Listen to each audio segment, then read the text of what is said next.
আমি যদি ভুল না করি তাহলে আমান রেজা আগে অভিনয় এসেছে, তারপর আইনজীবী পেশায়।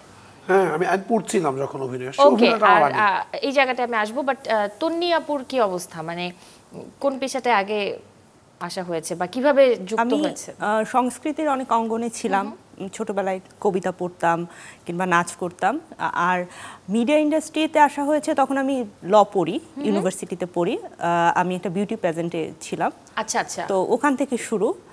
দুইটাই হচ্ছে পাশাপাশি চলেছে আর কি, পড়ালেখাটাও চলেছে, অভিনয়টাও চলেছে।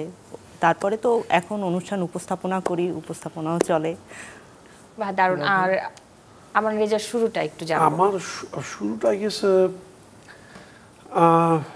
Professional line. আমি আগে তো স্টুডেন্ট পড়াতাম আইনের স্টুডেন্ট, তখন আমিও স্টুডেন্ট পড়াতাম। তো ইন এ সেন্স মনে হয় আইন পেশাটারই একটু প্র্যাকটিস শুরু করলাম ইয়াং এজে। বাট দেন একদম ওই সমসাময়িক সময় আমি মডেলিং শুরু করি। আর তারপর তো 8 সালে মাঝখানের দিকে মুভিতেই সাইন করলাম, হাফিজউদ্দিনের সেই তুফান আর শওকত জামিলের যেখানে তুমি সেখানে। আমি পরপর 2টো ছবি সাইন করলাম এবং কাজও শুরু করলাম। তো আমার মনে হয় পুরোপুরি প্রফেশনাল আমি হলাম মুভি দিয়ে ফার্স্টে। দেন 12 সাল থেকে আমি এসে ঢাকা আইনজীবী সমিতির মেম্বার হলাম।